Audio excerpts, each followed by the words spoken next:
Brews Day Tuesday, everybody. My name is Caroline King, and you're listening to Bitch Beer.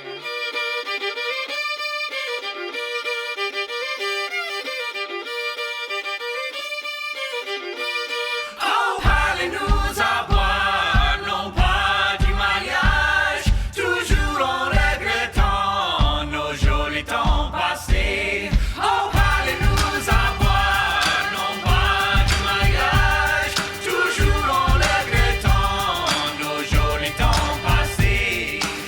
Hi, everyone. Thank you so much for joining today. I have such a special episode today. So this past Sunday, October 10th, was Mental Health Awareness Day. So I thought it was the perfect opportunity to discuss mental health.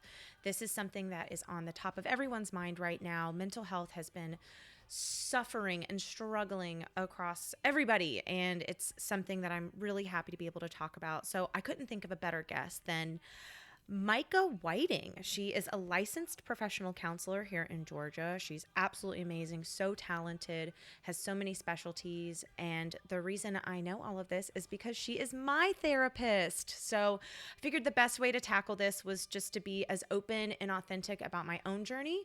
I think that it's very important for us to be open with our mental health and talk about it. And one of the things we talk about today, we talk about taking away the stigma of mental health and discussing it. It's so important for us to talk to each other. We also talk about what to talk to your friends about versus your therapist, and who should go to therapy, daily habits for your good mental health, and alcohol. This is a beer podcast. Talk about alcohol, how to use it responsibly, and when to take a break if you need to. And then we do a mental health check-in, when you need to check on yourselves and others. And then also, big part of this episode, I can't do an episode about mental health without being authentic and honest about my own mental health journey. So I will be sharing some just personal things about myself, just to be open and honest about it. I've suffered from anxiety and depression pretty much my entire life, and only the past few years did I start taking control of my mental health by going to therapy. It's been the best thing I've ever done. And, just day-to-day mental health is so important, taking care of yourself and just checking in with yourself. But then sometimes trauma happens, and we do discuss recent trauma that I went through. And before I start talking about that, I am just going to be honest about what happened. I'm not going to name names, anything like that. It's not about calling anyone out. It's just being authentic with what I went through. And what happened to me, my now ex-boyfriend, he works in the industry. He cheated on me.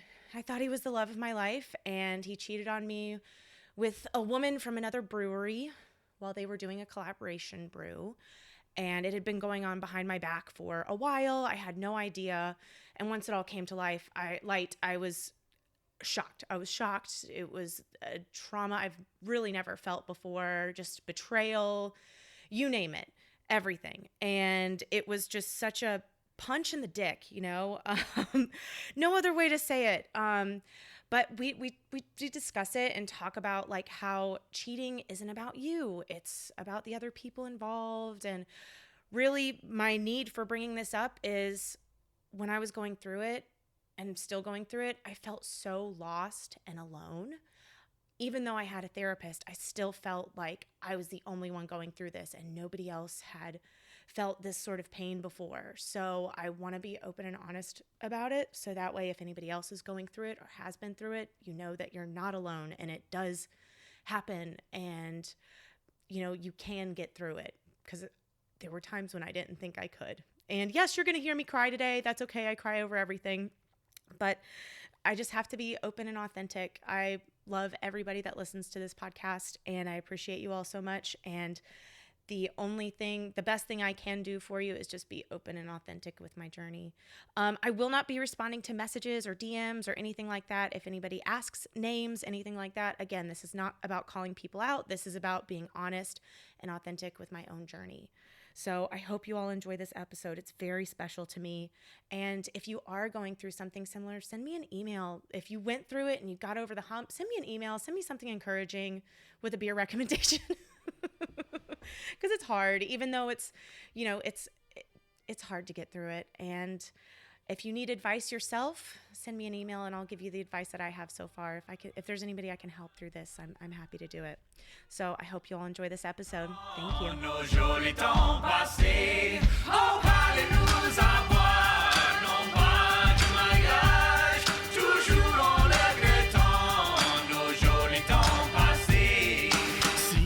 Okay. We are here. I have on Zoom my therapist. Woo! One of my favorite humans on the planet. If you could please introduce yourself and tell us a little bit about yourself. Sure. My name is Micah Whiting, and I am residing in Atlanta, Georgia, for anybody who's wondering where I'm located. I provide sessions virtually right now just because of COVID safety and just easy for everyone. But I am licensed in the state of Georgia, and I can also extend my services outside of the state.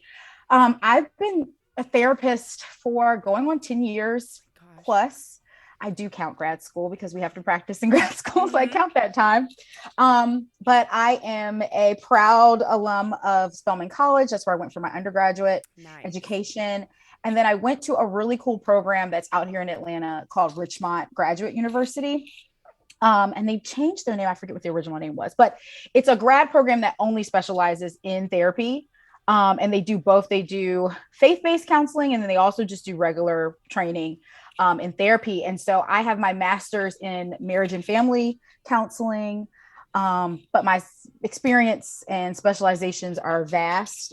So I work with individuals, adults, families, adolescents, and have a background in women's issues, trauma, depression, drug abuse, anxiety, all of the, favorites, including self-esteem, eating disorders, relationship conflict, just a little bit of literally a hodgepodge of whatever you could think of that people are just dealing with on a daily basis. That is definitely my line of work.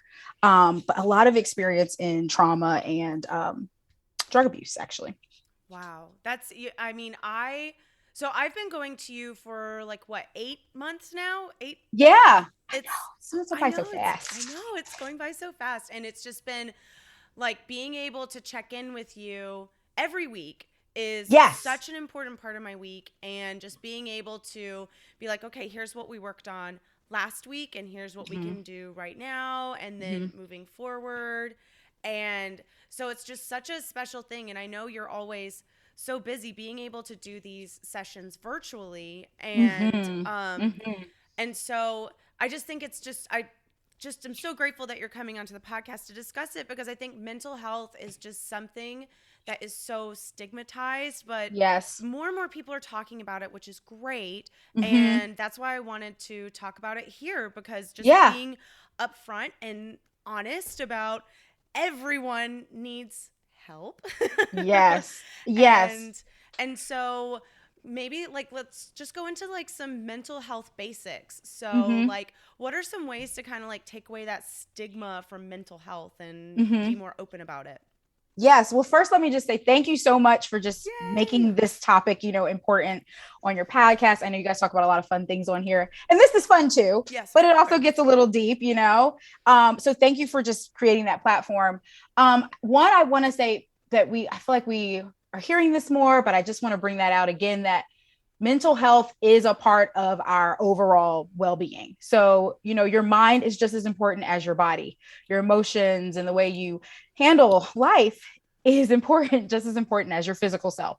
A lot of times we separate the two as if our head has just been, detached from the rest of our body. So when we go to the doctors, we're only talking about what's going on with our ailments and physically, but our mental health is just as important. So one, remember that just as important as it is to go see the dentist, it's important to do a mental health check-in with yourself.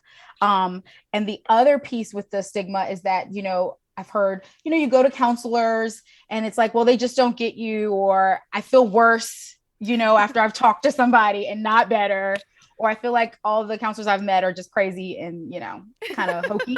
you know? And it's just like, why the hell am I here? There are a couple. And because remember when I told you, because I did go to one therapist a few years ago, and she was a hypnotist, and each time I just felt so bad because I literally would just fall asleep and I remembered nothing. Like I got nothing out of it. And she's like, don't you feel so great growing through your inner child? And I'm like, I just took a nap. I'm sorry. You're like, I feel so great having this nap that I just finished with the inner child. I haven't met her yet. Exactly. And so that's exactly my point. Exactly. It happens. So I also want to say that it's perfect segue to my next point, which is like, don't give up just because the first few times or the first time is just not what you thought it would be. It's again, the same as finding like a good doctor or finding a good mechanic or finding, you know, a good house cleaner. Like sometimes you just got to go through a few people, finding a good bar, you know what I mean? Finding a good restaurant. It's the same. Sometimes you just have to go through a good beer. Finding a good beer. Yes. With all the qualities therein.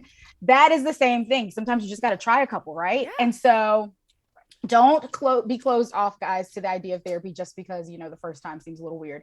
It really is about finding your fit.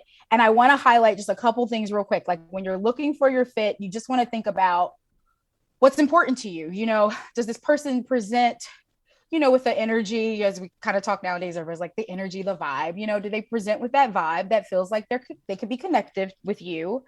Are you being open and willing? Because a lot of times we come in like with a guard up, like, oh, okay, so show me what are you going to do for me? Mm-hmm. And it's like, well, you know, remember a therapist is a human too. They can't just make magic appear. They are not, you know, the fairy godmother and Cinderella. So there's no bippity boppity boom happening over here. So please be mindful that you may not be ready too. You know, sometimes when you go in saying, I need this help, and then you're not open to, you know, to receiving that. And so sometimes you'll find that you might need to come back, like wait a little while longer, come back when you're a little more open. So keep that in mind. And then also, again, like if they don't align with the things that you believe in, things that are just really important to you, or an issue that you're really dealing with that you need them to kind of specialize in, that's okay. You know, all therapists are equipped with some general knowledge about things, but then there's also specialists out there that are waiting for you to find them so they can help you with that specific need. So be okay with the search. Yeah.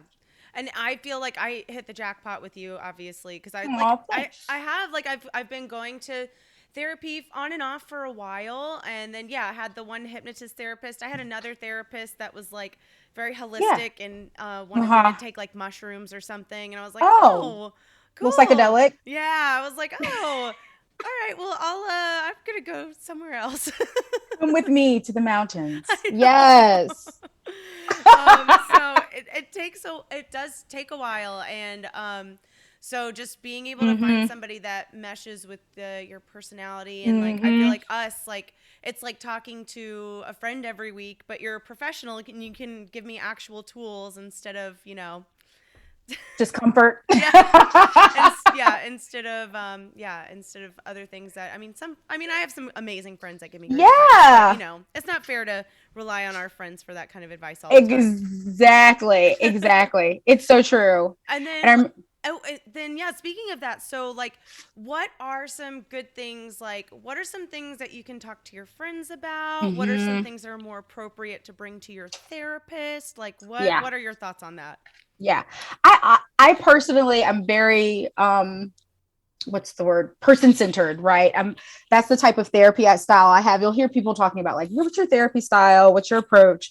I am definitely very person-centered, very all about like, what am I picking up from you? And then let's go off of kind of how you like to approach things, how you like to approach life to speak to your needs, because again, it's about you, right? So I'm not going to be able to help you if you're not understanding or translating what I'm saying in a way that makes sense to you.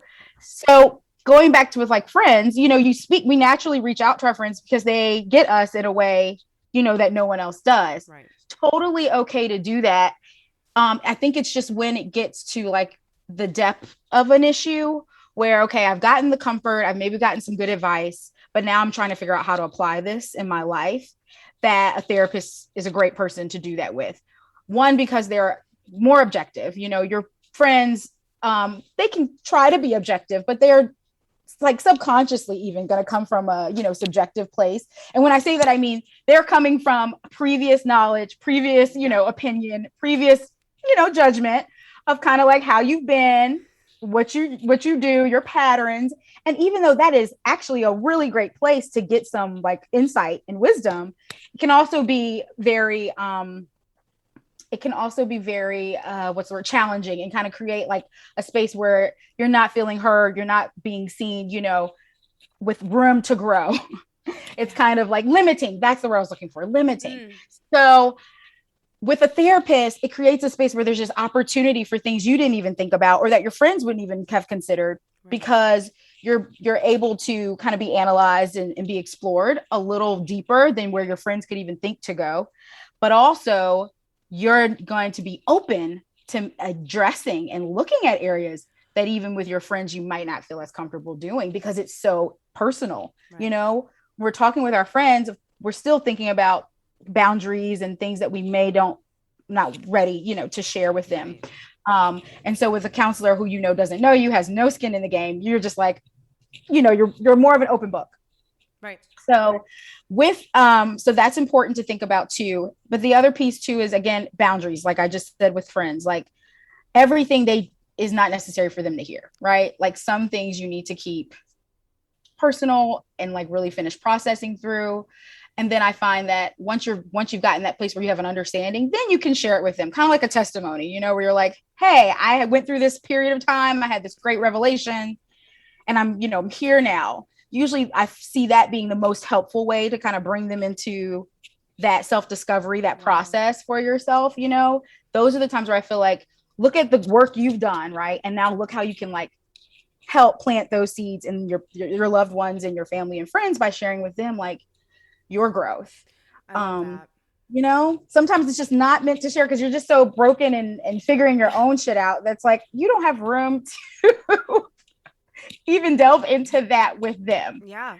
So those are the things to think about when it's like, okay, is this for my friends, or is this something I really need to seek support? I love that perspective, because it's such a because we don't want to like burden our friends with things. We don't want to burden them with things that they're not equipped to handle or give you advice for. So I think that's such a good thing to be like, hey, you know what? For the past 6 months, I was talking to my therapist, and I was going through this depression, and I'm kind of getting on the other side of it, but just making you aware as my friend, like this is happening. Or even like while you're going through it, like, hey, like, sorry I didn't respond to your text. I'm going through a lot of depression, working with a professional, so you don't worry your friends. But so they know you have that support. Yes. Exactly. And again, that's the whole point, Caroline. You got it head on the nail. Like, it's the support. You want to make sure that you are utilizing them as a support system, right? Which is pivotal, in the work you're doing therapeutically too. So it all works together. Yeah. And it's especially with, like, and we can get into this a little later, but like the things that I've been going through the past couple of months, like all of my friends are making sure, like, hey, like, I'm glad that you're getting help. Like, do you have the help that you need? Like, people are understanding that what has been happening is really tough, but just checking in that I have professional support, which is just so important to do. And it makes me love my friends even more that they're making sure that I'm taken care of in a professional way. So, and then, so what would you say are some like daily habits for people to have good mental health? Yes. Okay. Actually, my little handy dandy list here. Ooh. So I want to make sure I didn't forget. So as I said before, I'm really like, I don't know if I said this before or not, but I'm very like holistic minded, but I'm still also very like, keep it real. Like, let's do what works. Like, let's not be hokey. So what I'm going to say is the same approach that I take with my clients, guys, when I'm like meeting with even Caroline. These are things I've said to her. So one, remembering again that like our mental health is our health, right? And so how I'm treating my body is always like a key piece in your daily self-care, right? So am I eating crappy? Am I maybe drinking more than, a few beers a day? Which we'll get it a couple times a day. I mean, am I eating well? Am I working out? Am I moving my body? Am I very sedentary? All those things really can make a difference from being depressed to actually having like a good mood. later in the day. It really can affect change in your mental health and your emotional well-being. So keeping those things in mind, paying attention to your body, right? Paying attention to how you're feeling. A lot of times, that's why yoga and meditation are really helpful, because it requires you to actually like tune out the rest of the world and take a second to just kind of like scan how you're feeling. And a lot of times people will identify, things that they didn't realize, like, oh, I'm really tense in my shoulders, or I'm really like, my chest is, my heart is beating fast. Like, what's going on? And all day they've been just going through the day and not paying attention to the fact that, their heart is like literally about to beat out their bodies, because they're anxious or worried and they just have a lot going on. So that's important. What did I write? I wrote in areas I can't read. Okay. Oh, watching your moodiness. So a lot of times, especially in the day and age we're living in now, we can feel one way 1 second and the next we want to cuss someone out. And that comes with life, but it is also a time where it's unnecessary and extreme and you just want to keep it in check. So be mindful, guys. If you're feeling like you're having mood swings and you're not your usual self, or you notice a friend has said something to you that wouldn't typically bother you, but all of a sudden now you're just like pissed off, about it. That could be a sign, that you need to talk to somebody, that you've got a lot going on that just needs to be addressed. And it doesn't mean that you're, going to have a nervous breakdown. It just means there might be some unresolved feelings there that have nothing to do even with the friend. It could just be work stress, and now my work stress is translating into how I am dealing with other outside stressors. And then the other thing I wanted to list, just to throw out there, was just really be mindful, guys, of what we're taking in. Right now, there's so much going on in the world. When you're reading things, when you're listening to the news, social media, anything. I mean, there's so many outside distractions, right, and things that are requiring our attention in some cases, but in others really don't. And we just need to be wise about choosing what we are like internalizing, right? Do I need to take a break from maybe watching the news for just a second today? Maybe instead of watching it all day or watching it first thing in the morning, I watch it, do a little midday check and that's it. Or watching it at night, even though I wouldn't suggest that because sometimes people go to sleep and have crazy dreams. But the point is, we are completely like bombarded, right, with media every day, and it's accessible to us literally at our fingertips. So it's so helpful. There's so much power in that. But with power, right, comes a lot of responsibility. Yeah. And so I want to encourage everybody just to be responsible with your own mental health by like watching, how much you really engage into that and how much it's affecting you. Because a lot of times we say, oh, I'm just staying informed. And then we find ourselves literally with an anxiety disorder because we've stayed so informed that we've, internalized all of the worry of the world. And it's now, come on our shoulders. So that's so true. And especially like with social media being right at our fingertips, I like me personally, and these are tips that you've given me too. Like I will take Instagram and TikTok off of my phone. I'll do it for like the week. And sometimes I'll schedule my posts. So that way it's like, I can be more mindful about like using social media as a tool versus being like a product of it. Right. So, because it's hard. It's hard not to go like, I'll be like, oh, I'll just take a little 5-minute break here on TikTok. 5 hours later, and I'm like, same. It's dark outside. Same. I am definitely a perpetrator. It happens, and it's so easy. It's like so quick, and I just like my thumb starts cramping up, and I'm like, oh gosh, I've got to get a life. But it's just because I think we're trying to numb ourselves right now to all the fucked up shit we've been going through the past. Year and a half, 2 years. Yeah, 2 years. It's too much. And then it is. And then also one thing, because it's a beer podcast. I have always been very reserved. I feel like I am pretty responsible with alcohol. But there are some times when people are not, and I'm not going to be the judge of that for anybody. But so with alcohol, how do you like to address alcohol with your clients, and how to use it responsibly, and then when to know to like take a break? Yeah. So I always like to describe, like, there's a difference between like an addict, right? A person who is dependent, like substance dependent, and an abuser. Usually you have to go through kind of a transition stage, right? So you're like a user, which is more like maybe you and me, we'll have beer, wine, whatever, liquor, whenever we feel like we need to, and within reason, right? So a user means I know when I'm, too drunk. I know when I need to stop. I know when I'm at my limit. And they're able to do that, right? You might even have a night where you go hard, but the next morning you're like, whoa, like that was good for the week, right? We had fun last weekend. Let's take a break this week, right? Time for my coconut water, Pedialyte, yes, and burrito. Correct. Okay, that is the thing. And a little BC powder for me. Ooh, BC powder is life, guys. Oh gosh, I need that. That and Pedialyte, yes. Okay, so that's when you're like within reason, right? You know how to manage yourself. Right. An abuser is that's the next level up. Is now I have my hangover, right? But I'm like hitting it back hard again, that day. I'm not giving my body time to rest. And I'm just kind of I'm literally like scheduling liquor into my life, I'm making room for that. Right. It's on the budget, I know some people are really like down to the like minimal things on their budgets. But if you're like, man, I don't have enough to get beer today, like, let's maybe weigh out, priorities. So that's where we're at. Yeah. Level. I have a beer budget, but also like I get to deduct beer from my taxes. But that's for work purposes. Exactly. Now that's true. Now that's for my beer listeners who are owners of a brewery and have to like taste beer for a living or buy beer for a living. Please, this does not count for you. These are for my people who work nowhere near the industry and literally are just trying to figure out how they can get the Good point. And then the last level where we're worried about like addiction, guys, that's where you're dependent upon it. You literally can't function daily without it.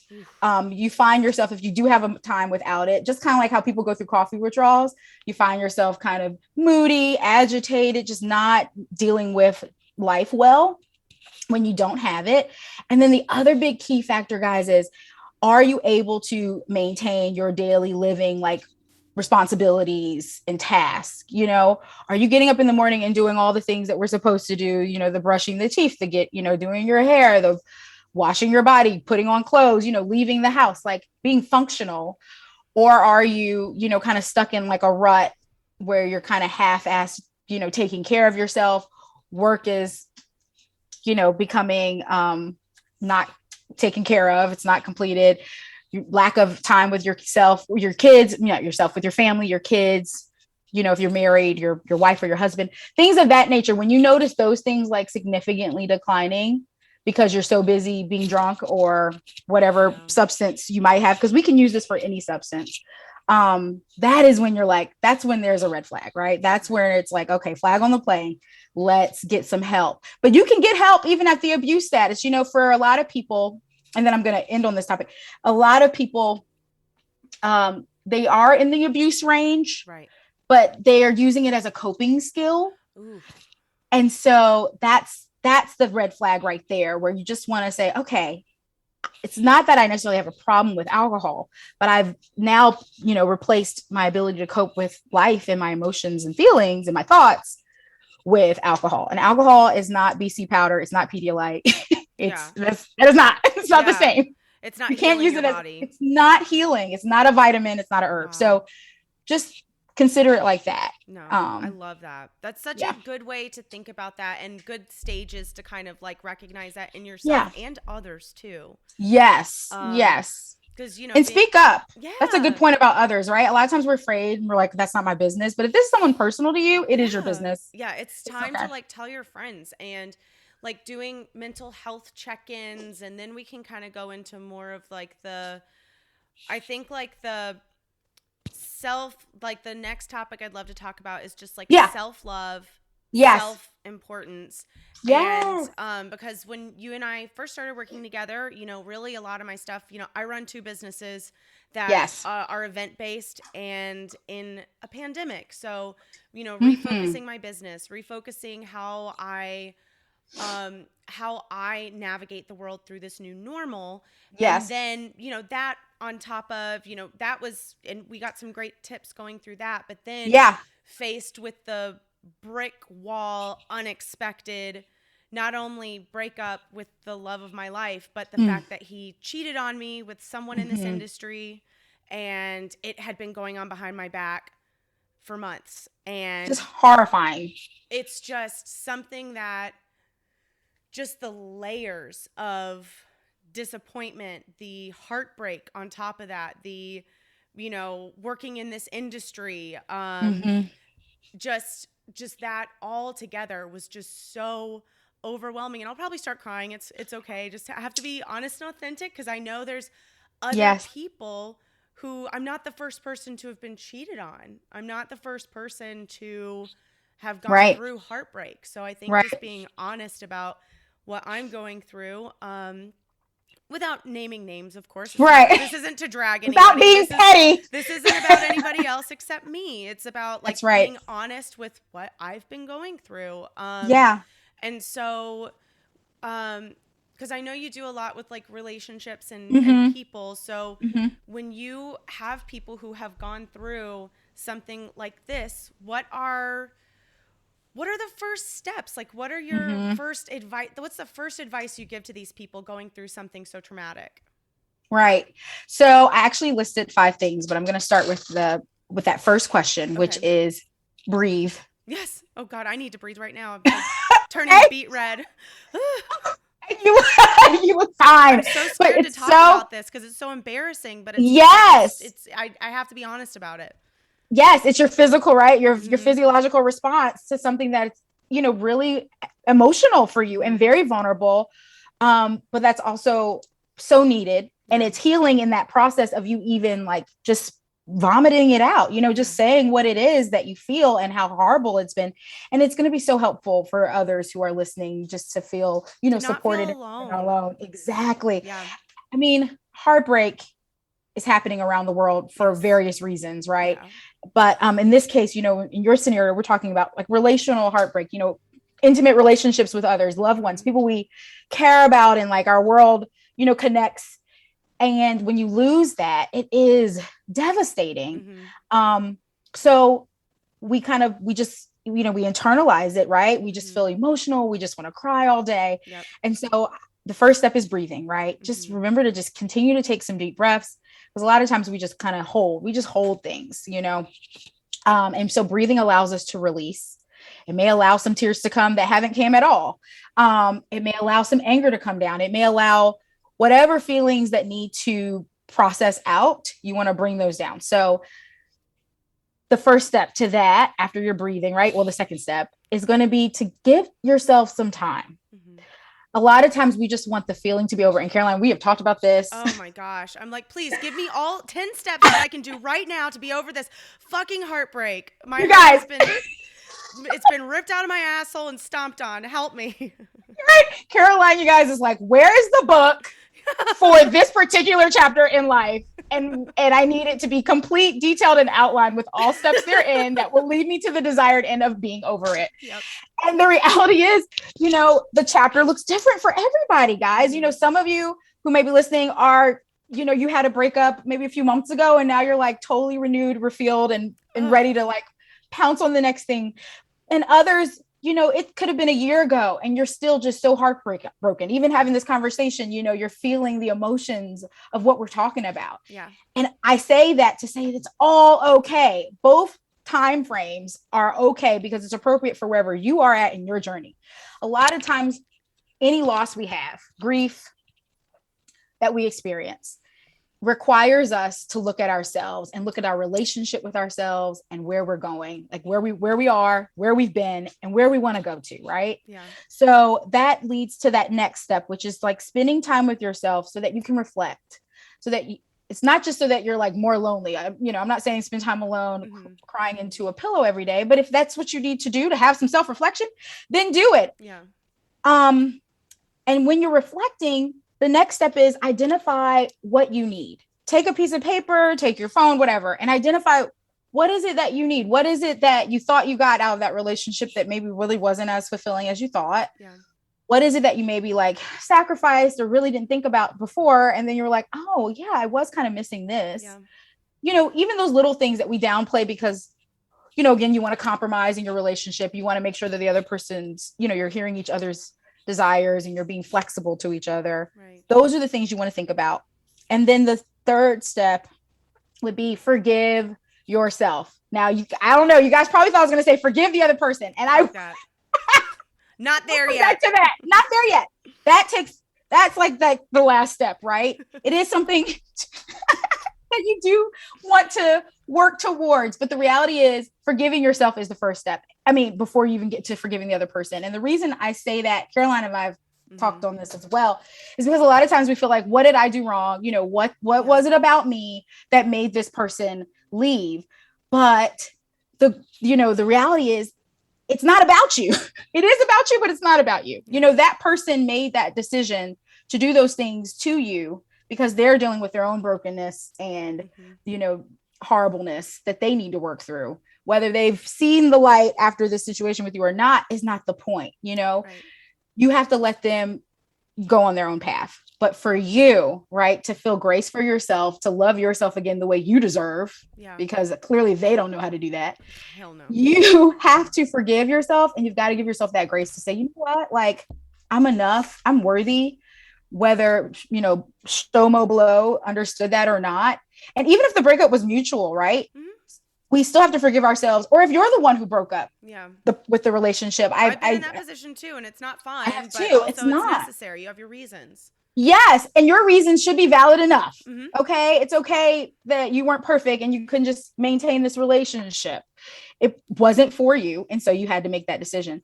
And then the last two things. So 4 is to be honest with yourself and with others. Kind of going back to we keep talking about validating our feelings. Like once we've identified how we're feeling or when things come up, just keep it real. Like what you're doing on this podcast right now, Karen, like you were being honest with your feelings and you're being honest with us about them. Because that reality check is also necessary for you to hear. It's almost like you need to verbalize the reality of the situation so you can really start to get to that acceptance of this wasn't healthy for me anyway. So why am I holding on to it?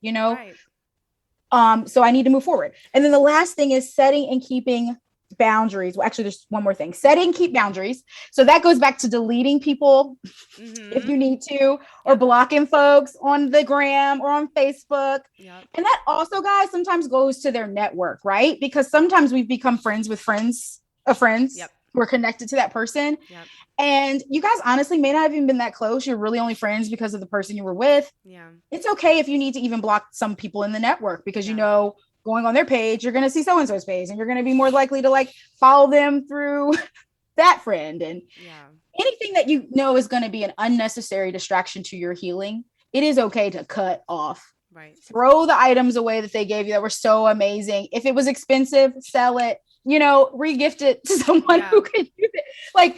Don't hold on just for the sake of monetary value or anything that's not serving you. Well, and the hardest part, because I think I had just one of our sessions that was the hardest was when I had just thrown away our house plan that he drew for us. That was the future that we were building together. And, it's okay. I'm going to cry about it, but it's okay. It's because it's not just the loss of the person, it's the loss of the future. So putting that in the trash was hard, because that was the future we were building together. It was, how we were going to move forward. And, accepting that wasn't going to happen is hard. And, accepting that I have to build a new future is hard. It's exciting, but still very, very, very hard to just detach from every fiber. It's like thread by thread. You can't just do a clean cut sometimes. It's hard. No, it is so hard. And letting go. So that's perfect because it segues to one of the last two things I was going to say. Let go of the fantasy. Yes.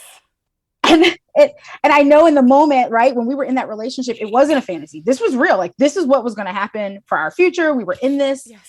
So I'm not saying that the relationship or the experience of it was a fantasy, but let go of that residual is the fantasy, right? Of these are the dreams we were going to have. And the reality is you're not.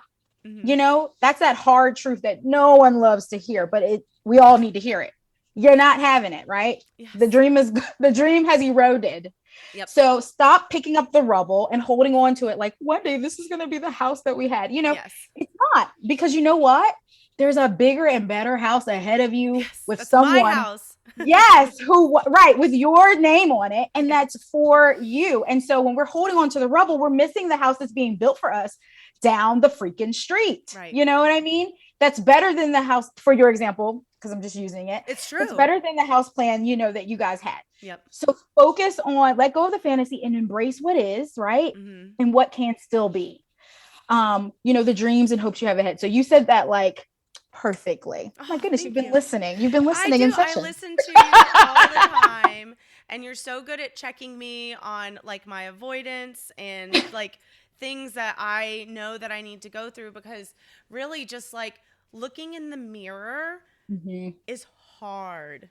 Like looking in the mirror and realizing that like, yes, I got cheated on. Yes, it was with, you know, someone in this industry who was engaged as well, and it's messy and it's gross, and horrible. I am disgusted that I was involved in any way. I did nothing to ask for this, and totally unbeknownst to you, just blind. But also like, I can't just be a victim to it. It's correct. It's yes, it happened, but like the only way to move forward is being honest with like, yes, this happened, but I am responsible for what happens moving forward. I can't blame my life not turning out the way I want it to on this.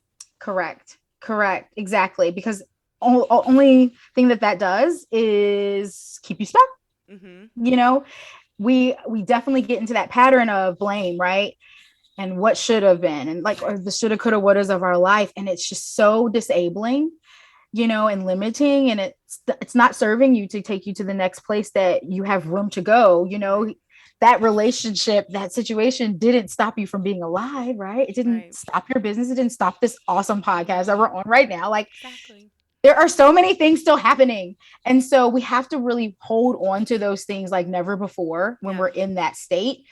And you also made a good point too about you just grieve different things. So I always say this to you, and I'm going to say it for everyone else as well. Like, remember that when we're letting go of something, whether it's like old behaviors, grief, hardship, trauma, anything we're letting go of, that you have different levels of grieving it. A lot of times we attribute grief to only death of like loved ones or death of someone we cared about. But grief can be a loss of anything in our life that we cherished, right? It could be a loss of a job that you really loved. You know, it could be a loss of your dog, your cat. It could be loss of your favorite, you know, self-care cushy tool. Oh my gosh, one of my like favorite slimes. Your slime that you use. Oops, oh gosh. Yes. Microphone. My slime dried up the other day, so I have to order new slime. And and so you could be having a moment about that because you're like, oh, I don't have my slime today. My slime. Exactly. Grief comes in all shapes, sizes, and forms. And so remember, guys, when we're feeling some type of way about something, we just need to allow ourselves to have that, you know, notice what it is, figure out what it's attributed to, and then figure out what we want to do to, you know, bring peace back to us, bring hope, bring joy back into our world. But don't be afraid of the grief. Let that grief take place so that it can show you what you're missing. So it can remind you of your value. So you can be, you know, reminded of the things that you do care about. And what do you want to do with those things that you care about? Right now, I've had that reflection. Now what? But a lot of times when we don't allow that, when we're just like, no, it's okay, everything's okay, we're not being honest. We're not allowing ourselves to really come to that full realization of what really is going to make things okay. We're just kind of like stuffing and, you know, band-aid covering, you know, a wound that needs to breathe. And then the last thing I want to say is stop comparing yourself to other people. Yes. To their journeys, to their life, to their greatness. Another reason why it's great to take a break from social media, right? Because I'm sure in this time when you're like heartbroken and then you scroll through the feed and every person's married and in love and engaged and having a baby and buying a house, you know, it's like, how can you even heal when that's all that you're facing and thinking about? So that's the other thing when it comes to like getting over heartbreak. I think that's it's so true. And I've been taking all of this advice daily. And, I sometimes I have days where I'm doing great, and other times I go through all the 5 stages of grief before I've had my fucking coffee. Yes, So in bed. it's yes. And, I'll have to be like, okay, our session's going to be from my bed desk today.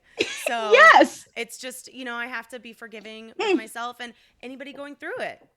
That's a great point, Caroline. I think for others to hear, we've talked about before, like when you are stuck, right? And life still has to go on, then we just need to kind of minimize things and take it one step, 1 hour, 1 minute at a time. You know what I mean? Because like clearly you still had business that needed to be handled while dealing with your emotions. And like we all have those days, right? It's absolutely like draining and excruciating. But if that meant answering a few more emails from your bed, you know what I mean? Instead of getting up and going down to your desk, then do what needs to be done while still honoring your own self-care. Yeah. And the example you gave me last week in our session was my favorite example. It was like the tangled up headphones. Yes, I'm poor. I can't afford AirPods yet. Sue me. Me neither. So you have the tangled up headphones. So you don't just pull at them to try and get them. You do one little loop at a time to get it. And that has been something that I have focused on since we talked about it, because it's overwhelming. I run 2 businesses. The other business has 7 film festivals. There's constant emails coming in. And then on top of that, just the emotional trauma of not wanting to get out of bed some days is so just taking one little step at a time, like, okay, like don't overcommit to things. Don't, and I know that there's a lot of people out there who are entrepreneurs, who do run their own businesses, and just, I hope that this information is helpful for anybody going through it, that like, I can't just take a mental health day. And when you run your own business, you can't just be like, oh, sorry guys, like I'm just not going to show up today. It's like, no, fuck, you've got to, I could have a freaking pair of scissors hanging out of my chest and I would still have to show up to my film festival. So exactly. It's, and then, so yes, it's a hard thing to go through, but just handling the one step at a time has just been so helpful for me personally. And I know I'm so glad for other people. Absolutely. And every advice I give, right, is something I'm also talking to myself about. So I'm not out here just throwing out like all these amazing ideas and not, practically trying them, and testing them out for me as well. So I love that resonated with you. And I definitely am glad you brought it up. Hope it's helpful to someone else as well. Of course. And then the last question I have for you is about closure. Yes. Sometimes in certain instances, I think particularly with mine, it's not healthy for me to seek out closure from this person. How do you recommend people creating closure for themselves when they're not going to get what they want in that from the other, right? Wrapped up box? Yes. Great point. One, guys, let's be realistic, right? Closure may not happen, right? This idea of like closure, like Caroline saying, in this package that just feels so complete, like an end to a like rom-com. That is not life. There are a lot of things that are still open-ended, or as I say, like questions that need answers, that just no one just knows the answer to. And let's accept that, right? Let's be okay with that. And like Caroline said, and what we've been working on is, okay, I can't expect it from him. I can't expect it from them, but I can at least try to find a way for myself to feel like I've closed this chapter. And so one of the steps is going back again to that forgiveness piece, forgiving you, and working towards forgiving them. Remember, guys, that forgiveness is not for the other person. It's not to like give them this like free pass on being horrible. It is, it is about you. It really is. It is releasing them so that you can move forward. Right. So by me saying, I forgive you so-and-so for this, doesn't mean I forgot, doesn't mean I'm going to allow you to mistreat me again. Because remember, we've set boundaries now, right? We've got all these things in place. It just says, I'm no longer going to allow your choices and your actions to control my emotions and the way I see myself, the way I move through the world, the way I treat others. That is forgiveness. I'm not going to allow what you did to hurt me to continue to harm me. I'm taking that knife out of my chest. I have sewn myself up, or going to your local therapist for, treatment, and you are moving forward. And so that's step one. Another piece is with closure is that you have to allow yourself to rebuild trust for others, right? Because a lot of times when we are hurt, you know, you just look at the world differently, right? You're like, I can't trust anybody. Like, no one's going to be right. Do me right. And you have to give yourself, again, that T word. You got to give yourself time for that. Yes. So trust is so easily squandered. It can be like really large. And then like, once it's gone, it just seems like it just all disappeared. Right. Yeah. And so you have to think of trust like you're kind of refilling up like a jug of water, but like with a dropper. So you're dropping trust like in droplets back into this jug. And when I say trust, guys, I'm talking about not just trust for others, but trust in yourself, right? Trust in your own judgment. That's towards closure as well, but that's not something that happens like overnight. You know, you have to take your time to let that build back in and fill back up that trust jug within your own self. And that comes with risk, that comes with trial and error, that comes with seeing things that might be a little sketchy through, you know, because you're just doubtful. And then the other thing I like to say is if you are like a spiritual person, if you're a person who believes in God or has spiritual practices, that is also really key in helping find closure and healing in a way to move forward. You know, I always encourage my clients to rely on those areas of their life for that supernatural, you know, support that you need. So prayer, meditation, yoga, singing, affirmations, like anything of those natures, you know, can be very like spiritually connecting and very like healing, you know, internally to create that space of closure. So those are my suggestions. Wow. It's really helpful because I think that it is I am very grateful that I had you to be able to go through this. It's still a struggle every day, and I know our session this week I'll probably talk about it, and you know, last time I was like, all right, we have 10 minutes and that's all I'm allowed to talk about this, and then we have to move on to other shit. I know. Where you're like, I'm not talking about this anymore. Nope. And then there's another session where it's like, that's what we need to talk about. Like, yep. And it's, you know, just, and like you said, being forgiving of yourself. Yes. Working to a place where, and yes, that forgiveness is hard. I'm not in that place yet. That's okay, because it's hurtful, you know, people that you trusted, you know, and I know the person that he did it with, it was a person that was trying to get on my podcast and trying to play buddy with me. And when you encounter something like that and have your trust broken like that, it's hard. And, you know, like, again, like, it's not that they deserve my forgiveness. It's more that, like, I have to move past it in a way that it doesn't consume me and what I'm doing or affect me. So, yeah. Oh, I had one more idea too with closure. Sometimes it also means going back to kind of what we listed before, you know, letting things go that connect you to that person can be a great step to closing out, you know, that department of your life, that area. But also sometimes writing, you know, a letter that's not going to be sent to that person, but just to let out those last thoughts and feelings that might still be lingering after you've given yourself time to process. And I want to emphasize, after you've given yourself time to process, because a lot of times in the beginning when we're hurt by something, it's, you know, met with a lot of fleeting emotions. Right. So allow some things to resolve. And then if you kind of find that after all those other things have fallen, you still have kind of like a list of things that just you can't find peace for. Yeah. You know, if the other ways I suggested just don't seem to work, then writing something down, writing those things down either in a letter format or in a listing way. And then after that, like reading it out loud and destroying it, letting it go and sending it to the atmosphere where it's supposed to be, you know? Yeah.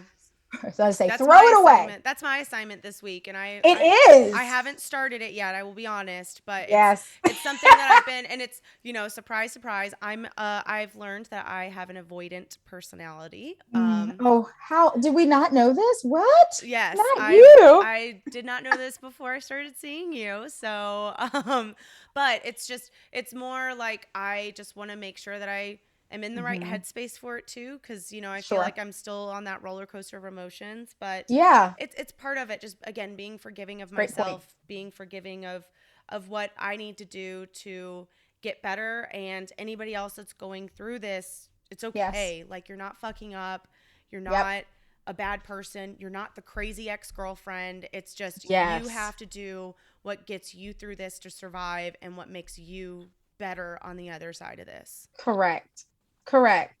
And again, do not look for them to fix how you feel. Ooh, It'd be nice to I get the love that. apology, Oh God. Yeah.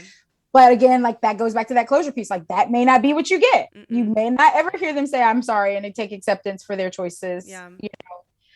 And so again, you can't let that stop you from moving forward. Yeah, it's true.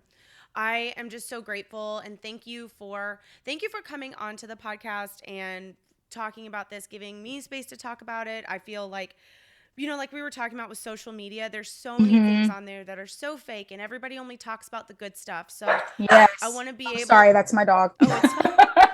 I want to be able to let people know that, like, yes, I run this beer page and it looks like so much fun and I'm always smiling, but right.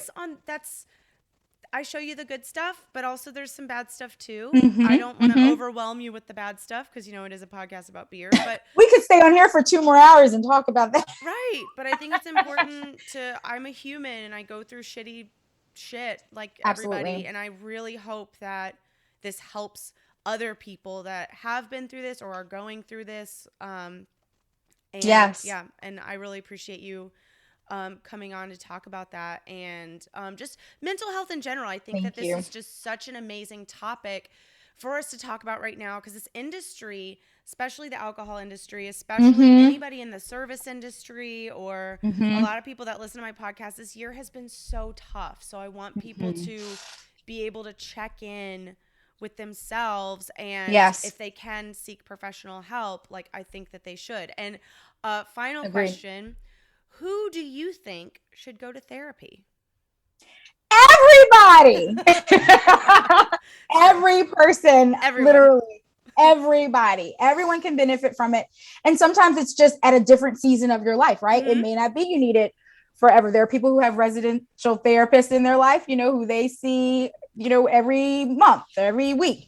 And then some people have that therapist that they go to, like I said, like a mechanic, right? When you need a tune-up, when you need an oil change, when you need, a checkup, you go just like to the doctor, you call your therapist. And so I think everyone should have one, in their phone that they can reach out to when they do have that time in their life that comes up.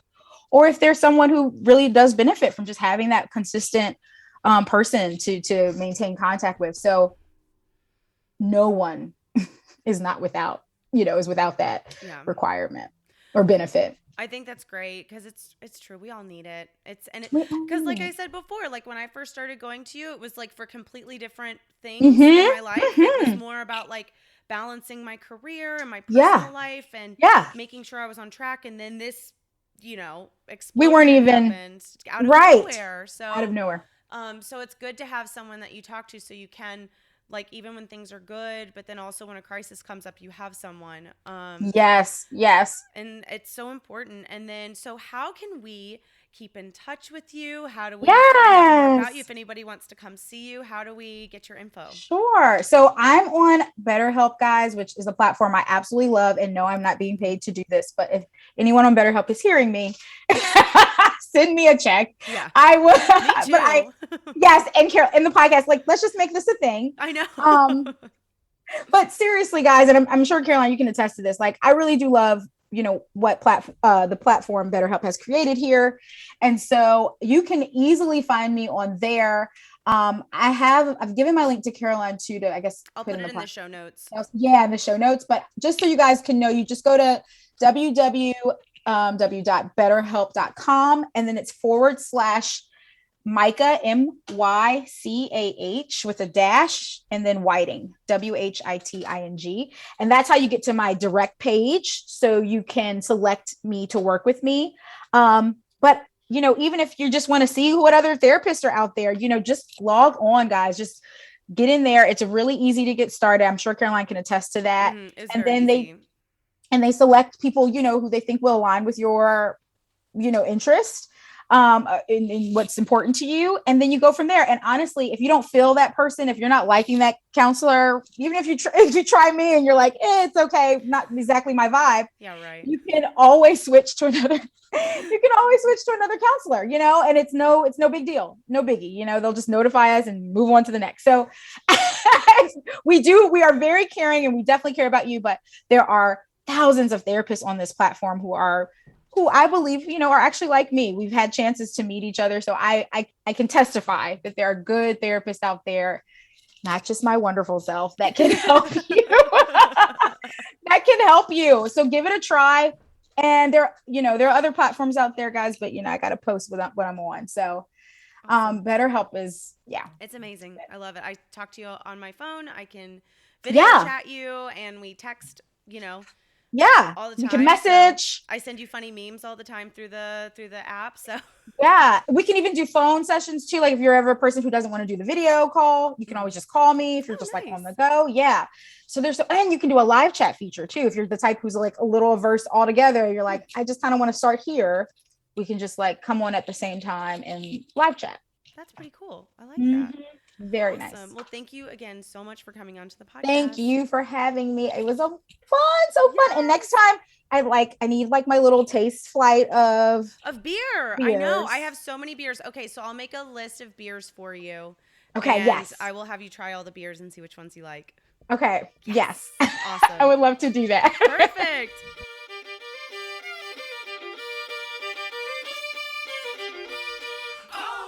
Thank you so much again for listening, everyone. Micah Whiting, what an amazing human being, such an amazing therapist, and she's incredible at what she does. So very grateful that she came onto the podcast today to give us all of that helpful information. I hope it's helpful for you. If you have any questions about today's episode, please email me at caroline@bitchbeerpodcast.com. I'd love to hear from you with any questions that you have, or even advice. I could use all the advice that I can get. Or if you're going through something similar, again, reach out to me. You're not alone. I promise. This is life is shitty sometimes, and it's really just about how we connect with each other.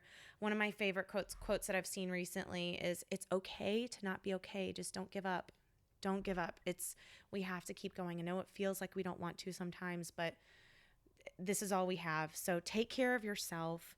And also, I have a link on my Instagram profile that will take you straight to the BetterHelp site, and it will give you a free week. Now, this is not an ad. I'm not being sponsored by BetterHelp. Although if BetterHelp wants to sponsor me, hey, that'd be great. I'm totally down for that. Don't know if I'm famous enough yet to be sponsored by BetterHelp, but I'll take it. But thank you all again so much for listening. I'm so grateful for you all, and until next time, cheers.